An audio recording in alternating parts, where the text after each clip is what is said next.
किस वजह से बना कि अब इस शहर में अमन और शांति है। अब इस शहर में पुलिस से कोई धोखा नहीं है। अब इस शहर में हम पे जुल्म करने वाला कोई पैदा नहीं होता है। अब हमको एटीएस की तकलीफ नहीं होती है। हमारे माँ बाप को जाके कोर्ट के बाहर रोना नहीं पड़ता है, क्योंकि सवाल पूछने वाला एक शख्स इधर है। आज बीच में धर्मांतरण का विषय आया, 56 लोगों की यादी आई और पुलिस ने कहा इनको अरेस्ट करना पड़ेगा, क्योंकि उत्तर प्रदेश की एटीएस आई हुई है। बोले धर्मांतरण हुआ कैसे? तो बोले लॉटरी पे।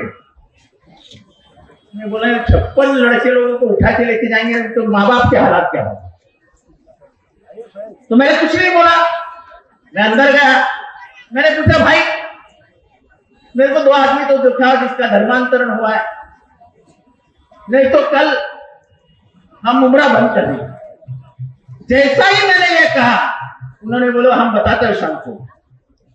फिर रात को मुझे फोन करके बोलते हैं कि कल 12 बजे प्रेस कॉन्फ्रेंस है, उसमें कहने वाले हैं कि उम्रा में कोई भी धर्मांतरण नहीं हुआ। अब सोचिए मैं अगर आवाज नहीं उठाता तो क्या हालात होते हैं। हमारे 56 बच्चे अंदर रहते और उनके माँ बाप इलाहाबाद, लखनऊ, गोरखपुर घूमते रहते उनकी जामीन के लिए। तो क्या यह हालात सुधरे नहीं? पुलिस आजकल किसको उठा के लेके जाके बंद करती है क्या? अन्याय होता है क्या? होता है। और एक जमाना था वफा पार्क के ही 4 वॉचमैन जो कश्मीरी थे उनको उठा करके टेररिस्ट बना के अंदर डाल दिया था। मालूम है ना आपको? वफा पार्क वालों को मालूम है क्या? ये सब नए दिखते वफा पार्क में रहने वाले। बराबर है ना? ये लोग वफा पार्क वाले हाँ बोल रहे। अभी उनकी रिहाई जब हुई तब 17 साल गुजर गए थे। 17 साल। उनके माँ का क्या हुआ, उनके बच्चों का क्या हुआ, उनके बीवी का क्या हुआ, उनके बाप का क्या हुआ, आता नहीं, पता नहीं। अरे बजाओ मत यार। तो यही बात है। अब जो माहौल महाराष्ट्र में तैयार किया जा रहा है, जो नफरत का माहौल, आप उसको पसंद करते हैं क्या? नबी के बारे में, नबी के शान में जो गुस्ताखी की उसको माफ करेंगे? हाथ उठा के बताओ। तो फिर नबी के शान में गुस्ताखी करने वालों का साथ देने वाले आप माफ करोगे? माफ करोगे क्या? तो बड़ी तो बीजेपी के साथ है। तो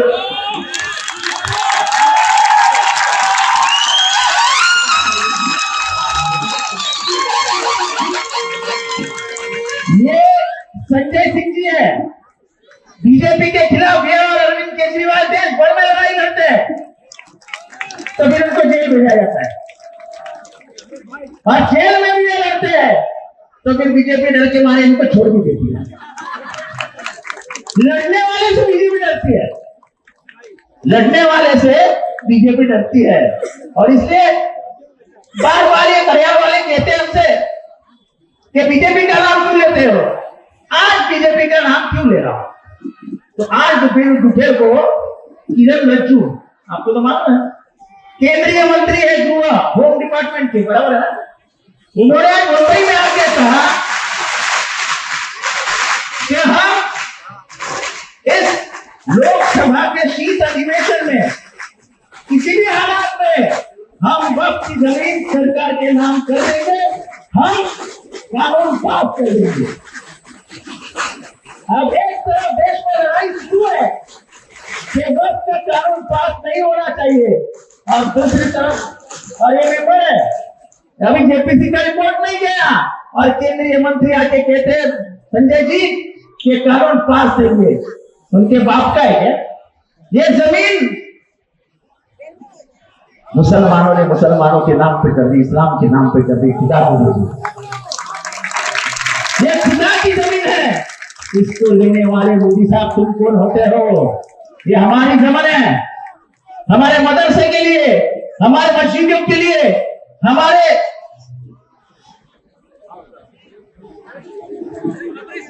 कब्रिस्तान के लिए आज को ईदगाह के लिए ये वक्त की जमीनों का इस्तेमाल होता है।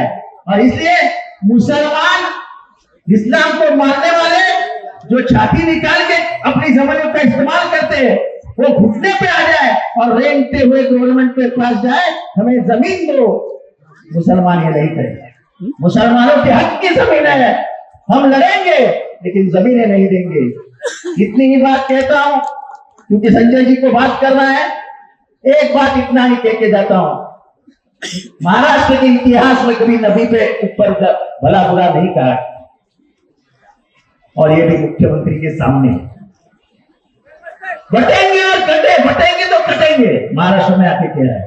ये जो नफरत वाली सरकार है उसको भगाना है, और इसलिए एक नवीन व्यवस्था लाने के लिए, नया सत्ता परिवर्तन के लिए आप इंडिया अलायंस और महाविकास आघाड़ी के उम्मीदवारों को जिताइए।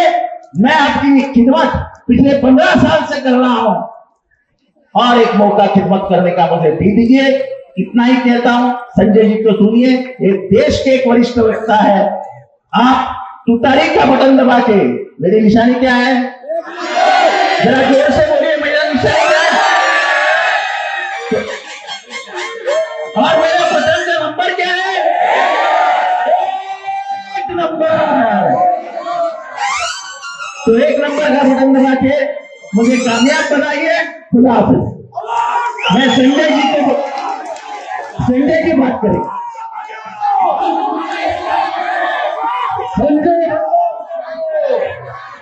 संजय भैया आगे बढ़ो, संजय भैया संघर्ष करो,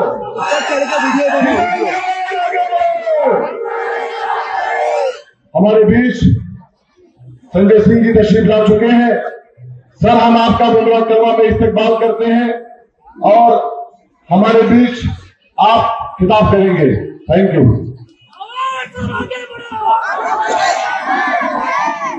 जमीन भाई आगे बढ़ो,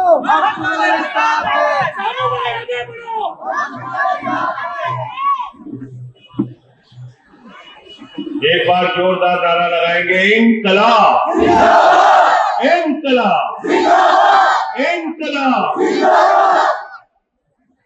मंच पे आसीन आपके लोकप्रिय प्रत्याशी जितेंद्र अवार्ड जी, आम आदमी पार्टी मुंबई के अध्यक्ष प्रीति शर्मा जी, समीम भाई और इस मुमरा की धरती के बहादुर लोगों, माताओं और बहनों, नौजवान दोस्तों, सानू भाई,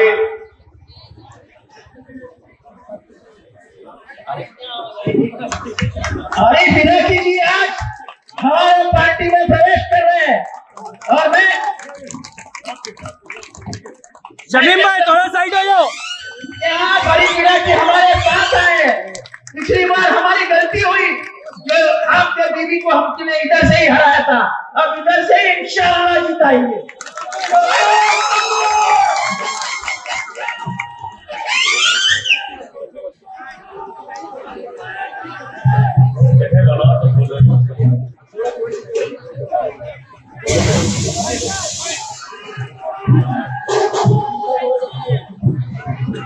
आज इतनी बड़ी तादाद में आप सबको देख के ये यकीन हो गया है, भरोसा हो गया है कि जितेंद्र अवार्ड जी पिछली बार 78,000 वोट से जीते थे, इस बार 1 लाख वोट से जीतने जा रहे हैं। तैयार हो सब लोग? हाँ बोलो, बताओ पीछे तक। और मैं दिल्ली से चल के आपके बीच में आया हूं।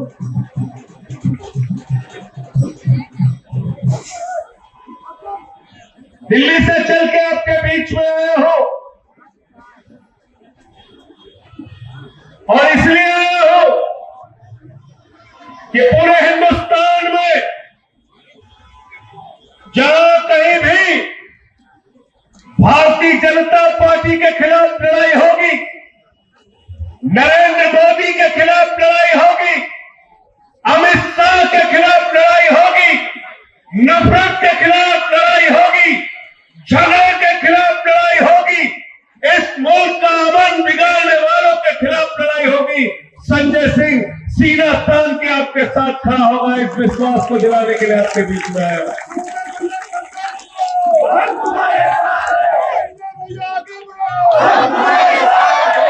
मुझे बहुत ताज्जुब है कि देश का कानून मंत्री मोबाइल दो, मोबाइल आज आके लॉक कह लॉक खोलो, रहा है, लॉक खोलो। सदन के सत्र के शीतकालीन सत्र में वक्फ का कानून पास कर देंगे। मैं जेपीसी का मेंबर हूं, अपोजिशन की तमाम पार्टियां उसमें मेंबर है। अरे अभी तो बिल के ऊपर मिनिस्ट्री की जो रिपोर्ट है उस पर चर्चा शुरू नहीं हुई। 800 पन्ने की रिपोर्ट में सिर्फ 100 पन्ने पे चर्चा हुई। अभी हमारी सरकार के प्रतिनिधि नहीं आए, बहुत सारे लोगों ने अपनी बात अभी कही नहीं।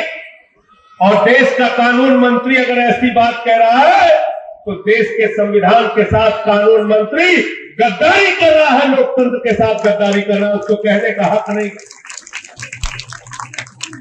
जेपीसी पार्लियामेंट ने बनाई है और पार्लियामेंट की रिपोर्ट के बगैर कोई भी कानून पास नहीं हो सकता। अभी जेपीसी की रिपोर्ट बनी नहीं है, उसके पहले अगर कानून पास करने की कोशिश करेंगे तो उसका पुरजोर विरोध करने का काम हम लोग करेंगे। अभी टूर हो रहा था, उसका बहिष्कार करो, खोल के दो,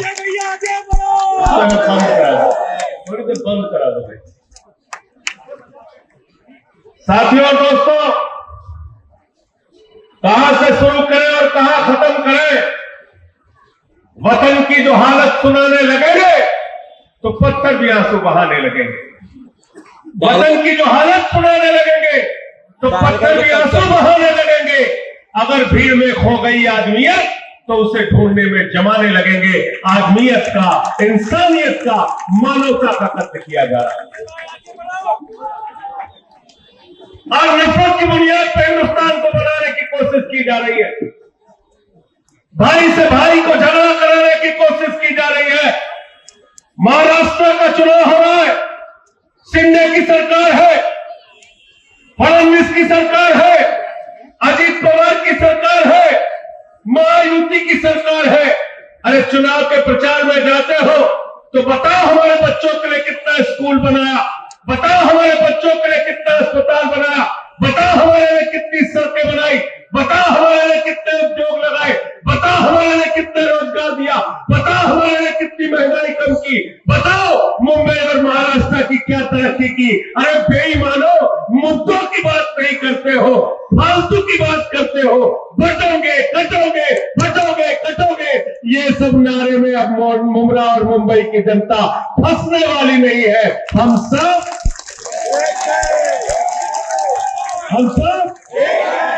हिंदू मुस्लिम सिख ईसाई, हिंदू मुस्लिम सिख ईसाई, ये हिंदुस्तान 144 करोड़ लोगों का है। भारत का प्रधानमंत्री भाषण देता है यहां महाराष्ट्र में आके, कहता है एक रहोगे तो सेफ रहोगे। मैंने कहा मोदी जी 10 साल से तुम घास छील रहे हो क्या भाई? अगर 10 साल के बाद भी हम सेफ नहीं है तो अपने प्रधानमंत्री के पद से इस्तीफा दे दो, तुमको प्रधानमंत्री रहने का अधिकार नहीं। गलत तो नहीं कह रहा हूं, गलत तो नहीं कह रहा हूं। अरे 10 साल हो गए तुमको और 10 साल के बाद भी अगर हम सेफ नहीं है तो प्रधानमंत्री यहाँ का घास छील रहा है, उसको इस्तीफा देके बैठ जाना चाहिए, उसको प्रधानमंत्री रहने का अधिकार। मुद्दे की बात नहीं करते। हम दिल्ली में चुनाव लड़ते हैं अरविंद केजरीवाल जी के नेतृत्व में, हम बताते हैं हमने इतने स्कूल बनाए, इतने अस्पताल बनाए, बिजली फ्री किया, पानी फ्री किया।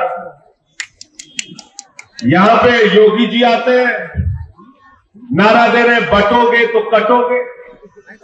बोले कि नहीं बटोगे तो कटोगे? समझ में आया नारा का मतलब कि नहीं समझ में आया? समझ में आया? नहीं समझ में आया? नहीं समझ में आया?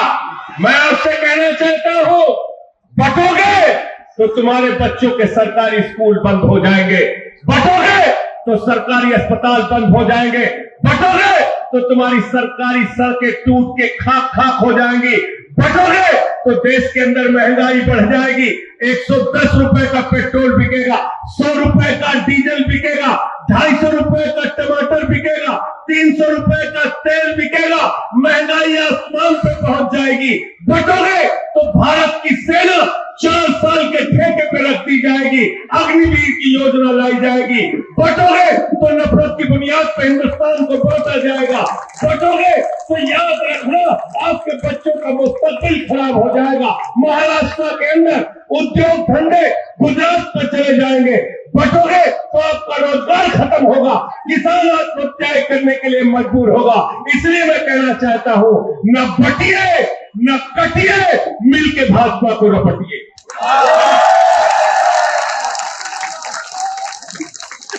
गलत तो नहीं कह रहा हूं? न बटिए न कटिए, मिलके भाजपा को, पीछे तक बोलो, न बटिए न कटिए, मिलके भाजपा को, मिलके भाजपा को रपटिए। रपटना मतलब समझे थे नहीं? सब जगह सुल्तानपुर वाले हैं कि नहीं है? सुल्तानपुर, प्रतापगढ़, बस्ती वाले हैं? हाँ न सब जगह। रपटे का मतलब जाना था ना सब जगह। गलत मनई आवे तो पता कि सब जगह रपट ले। रपटे का है कि नहीं रपटे का है बताओ? तो न बटिए न कटिए और मिलके भाजपा को। और दूसरा मैं क्या कहता हूं भारतीय जनता पार्टी को? भारतीय जनता पार्टी को मैं कहता हूं भारतीय जेब कतरा पार्टी।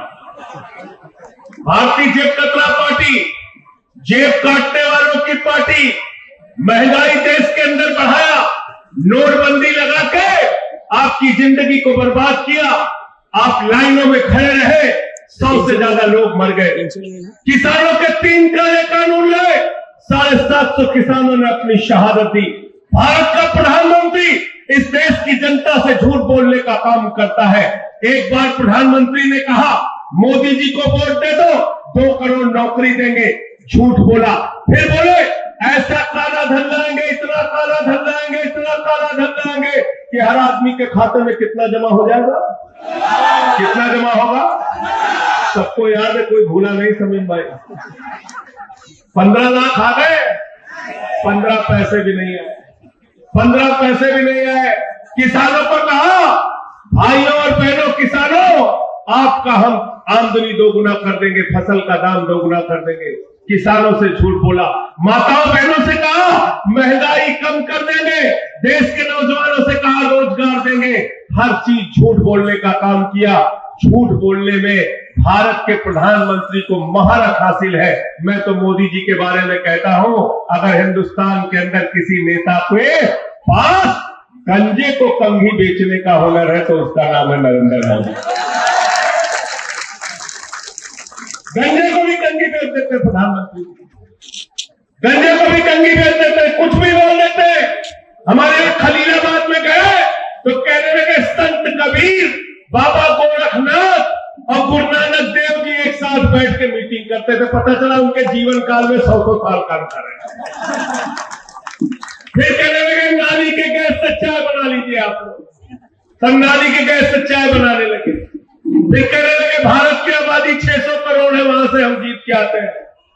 कुछ भी भारत के प्रधानमंत्री बोल देते हैं। तो मैं तो ये कहता हूं कि मोदी जी और उनकी पार्टी का नाम है भारतीय झूठा पार्टी, और दूसरा काम ये करते देश में झगड़ा कराने का। झगड़ा कराने का झगड़ा क्यों कराते हैं? क्योंकि इनके पास कुछ बताने के लिए नहीं है। ये नहीं बता सकते हिंदुस्तान में कितना रोजगार दिया, नहीं बता सकते किसानों के लिए क्या किया, नौजवानों के लिए क्या किया। आज महाराष्ट्र के अंदर सबसे ज्यादा नौजवान आत्महत्या कर रहा है, किसान आत्महत्या कर रहा है। आज माहौल खराब करने का काम इस चुनाव के अंदर किया जा रहा है, नफरत की बातें इस चुनाव के अंदर किया जा रहा है। और देश के प्रधानमंत्री नफरत की भाषा बोलते हैं। कभी कहते हैं भैंस चुरा के ले जाएंगे, कभी कहते हैं मंगलसूत्र चुरा के ले जाएंगे, कभी कहते हैं रोटी चुरा के ले जाएंगे, अभी हद कर दी प्रधानमंत्री ने, कहने लगे बेटी चुरा के ले जाएंगे।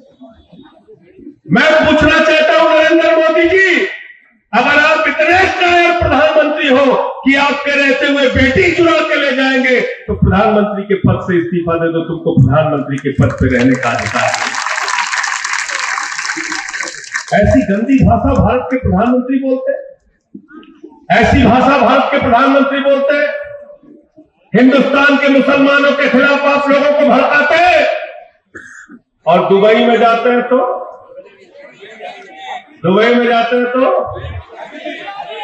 देखिए ना, शाहरुख खान भी ऐसे फिल्मों में नहीं मिलता होगा गले हीरोइन से जैसे मोदी जी मिलते हैं शेखों से। देखे हो नहीं देखे हो? देखे हो ना, शेखों को एकदम गले लगा लेते हैं। कतर की मस्जिद में जाएंगे वहां गले लगा देंगे, दुबई की मस्जिद में जाएंगे वहां गले लगा देंगे। क्यों लगाते हैं गले? कभी सोचा आपने? क्योंकि वहां पर नरेंद्र मोदी के भतीजे जैसा का धंधा चलता है, धंधा चलता है। जहां धंधा चलेगा वहां धर्म पीछे है, और हिंदुस्तान में मुसलमानों के खिलाफ भड़काना है।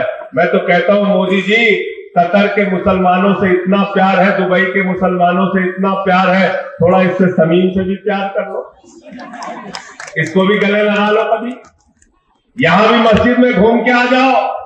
ये नफरत की बातें बंद करो, इससे कुछ भी हासिल होने वाला नहीं है। और इस्लाम, मुसलमान, मैं कहना चाहता हूं, मुसलमान अगर डरता है तो सिर्फ खुदा से डरता है, ऊपर वाले से डरता है, उसको डराने की कोशिश करता है, उसको डराने की कोशिश मत करना। और मैं तो बार बार कहता हूं कि आप अपने नबी का नाम भी याद कर लेंगे तो कभी नफरत की बात नहीं कर सकते। नबी को कहा गया रहमतुल आलमीन, पूरी दुनिया पर रहमत करने वाला। नफरत की बातें कहां से आती है? हिंदू धर्म में कहा गया वसुधैव कुटुंबकम, पूरा विश्व हमारा परिवार है। हम पूजा खत्म करते हैं, भगवान से प्रार्थना करते हैं हाथ जोड़ के कि धर्म की जय हो, अधर्म का नाश हो, प्राणियों में सद्भावना हो, विश्व का कल्याण हो। अरे हिंदू धर्म पूरे विश्व की कल्याण की बात करता है। मोदी जी जरा हमको तुम बताओ, फडणवीस जी जरा हमको तुम बताओ, शिंदे जी जरा हमको तुम बताओ, अमित शाह जरा हमको बताओ, योगी जी जरा हमको बताओ, कौन सा हिंदू धर्म तुमने पढ़ा है जो नफरत की बात करते हो? तुम नफरत की बात करते हो, तुम हिंदू धर्म को मानने वाले, हिंदू धर्म को मानने वाले। तो मैं अभी समीम भाई से रास्ते में बात हो रही थी, थोड़ा कंफ्यूजन में है आप लोग, है? घड़ी बंद हो चुकी है, याद रखिएगा। बंद किया है कि नहीं किया बताइए आप लोग? बंद कर दिया ना? तुतारी को ध्यान में रखना, तुतारी को ध्यान में रखना। जितेंद्र अवार्ड का चुनाव निशान है तुतारी, तुतारी को याद रखना, याद रखना। ये मराठियों के स्वाभिमान का सवाल है, याद रखना। ये उत्तर भारतीयों के स्वाभिमान का सवाल है, याद रखना। मैं आपसे कहने के लिए आया हूं, हाथ जोड़कर विनती करने के लिए आया हूं। ये वही लोग हैं जिन्होंने गद्दारी करके शिवसेना को तोड़ने का काम किया, बाला साहब उद्धव ठाकरे की पार्टी को तोड़ने का काम किया। ये वही लोग हैं जिन्होंने शरद पवार की पार्टी को तोड़ने के लिए काम किया। तो याद रखना, गद्दारों के लिए माफी, गद्दारों के लिए माफी, किसी भी धर्म में गद्दारों के लिए माफी, गद्दारों के लिए माफी। और जितेंद्र अवार्ड के लिए इसलिए भी आया हूं, आज आपको बता रहा हूं। मैं जेल गया 6 महीने जेल में रहा। हमारे साथी पूछते हैं, कहते हैं क्यों आपको जेल में डाला? क्योंकि मैं नरेंद्र मोदी की आंख में आंख डाल के बात करता हूं, अमित शाह की आंख में डाल के बात करता हूं। इसलिए मुझे जेल में भेजा, इसलिए मुझे जेल में भेजा क्योंकि मैं आपकी आवाज उठाने का काम करता हूं। इसलिए मुझे जेल में भेजा क्योंकि देश की सदन में प्रधानमंत्री के सामने दो चार करने की बात करता हूं। और इसलिए मुझे सदन में मुझे उठा के जेल में भेजा क्योंकि मैंने सदन में नारा लगाया था, मोदी अडानी भाई भाई देश बेच के आई मलाई। इससे नाराज हो गए।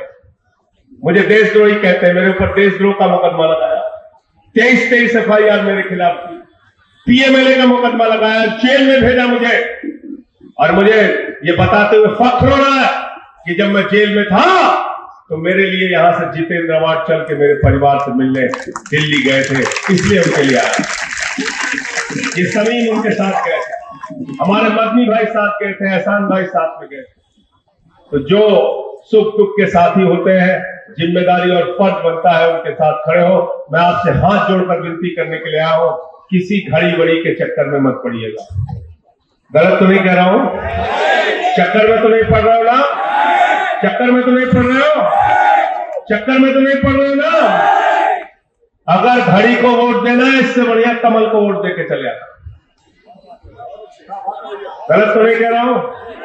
अगर घड़ी को वोट देना चाहते हो तो नरेंद्र मोदी को वोट दे देना। अगर घड़ी को वोट देना चाहते हो तो भारतीय जनता पार्टी को वोट दे देना। अगर घड़ी को वोट देना चाहते हो तो योगी आदित्यनाथ को वोट दे देना। अगर घड़ी को वोट देना चाहते हो तो नफरत फैलाने वालों को वोट दे देना, क्योंकि घड़ी का एक एक वोट नरेंद्र मोदी के लिए काम करेगा, योगी के लिए काम करेगा, नफरत फैलाने वालों के लिए काम करेगा। इसलिए उसके चक्कर में पड़ना है क्या? क्या चाहते हो? नफरत वालों को वोट देना चाहते हो क्या? नफरत वालों को वोट देना चाहते हो क्या? अगर घड़ी को वोट दिया तो मोदी के काम आएगा, अगर घड़ी का वोट दिया तो योगी के काम आएगा, अगर घड़ी का वोट दिया तो महाराष्ट्र का अमन चैन बिगाड़ने वालों को काम आएगा, अगर घड़ी का वोट दिया तो समाज को बांटने वालों को काम आएगा। इसलिए हमें जोड़ना है, न बटिए न कटिए मिलके भाजपा को, न बटिए न कटिए मिलके भाजपा को। बहुत बहुत शुक्रिया, बहुत बहुत धन्यवाद। इंकलाब, इंकलाब, इंकलाब।